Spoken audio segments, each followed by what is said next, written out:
Ni kuombe uchukue sekunde chache kusubscribe channel hii ili kuendelea kupata ripoti zetu zote kali kila siku. Asante. Jeshi la polisi mkoani Pwani limetoa maelezo kuhusu tukio la kukamatwa kwa wanachama 29 wa Chama cha Demokrasia na Maendeleo, Chadema, waliokuwa wakisafiri kuelekea mkoani Mara. Kwa mujibu wa jeshi hilo, watu hao walikuwa wanashukiwa kuwa na mpango wa kutekeleza vitendo vinavyoweza kukiuka sheria na kuhatarisha amani. Kwa mujibu wa taarifa rasmi kutoka ofisi ya kamanda wa polisi mkoa wa Pwani iliyotolewa Machi 8, 2026, wanachama hao walikamatwa Machi 6, 2026 majira ya saa 11 jioni katika eneo la Visiga wilayani Kibaha. Wakati wa tukio hilo walikuwa wakisafiri kwa magari mawili aina ya Costa wakielekea upande wa kaskazini mwa nchi. Polisi wameeleza kuwa miongoni mwa waliokamatwa kulikuwa na wanawake 20 na wanaume 9, wote wakitajwa kuwa wanachama wa chama hicho cha upinzani.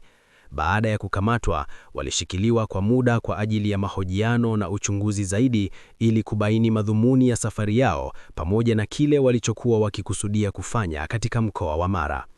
Kwa mujibu wa polisi, sababu za kukamatwa kwao ni tuhuma za kukiuka amri ya mahakama pamoja na taarifa za kiintelijensia zilizodai kuwepo kwa mipango ya kufanya vitendo vya kihalifu kwa kisingizio cha kushiriki maadhimisho ya Siku ya Wanawake Duniani katika mkoa huo.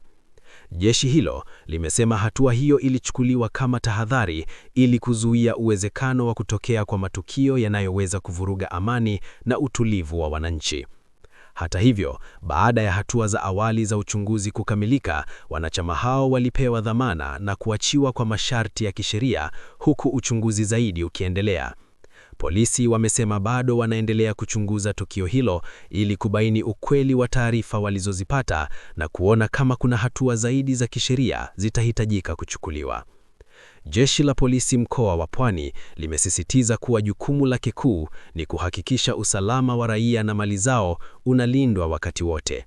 Kutokana na hilo, limewataka wananchi kuendelea kuheshimu sheria, kanuni na taratibu za nchi ili kudumisha amani na utulivu.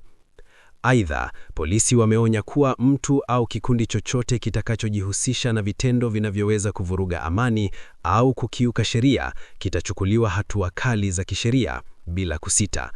Wamesema vyombo vya dola vitaendelea kufuatilia kwa karibu mienendo ya watu au makundi yanayoweza kuhatarisha usalama wa jamii. Wakati huo huo, tukio hilo limezua mjadala katika jamii na mitandao ya kijamii, huku baadhi ya wananchi wakitaka uchunguzi wa kina ufanyike ili kubaini ukweli wa madai yaliyotolewa.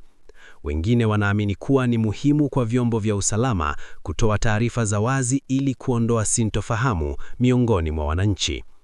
Kwa ujumla, jeshi la polisi mkoa wa Pwani limesema hatua zilizochukuliwa zililenga kulinda amani na usalama wa wananchi na kwamba uchunguzi utaendelea. Iwapo itabainika kuwa kuna mtu au kikundi kilichokiuka sheria, hatua stahiki za kisheria zitachukuliwa kwa mujibu wa taratibu za nchi.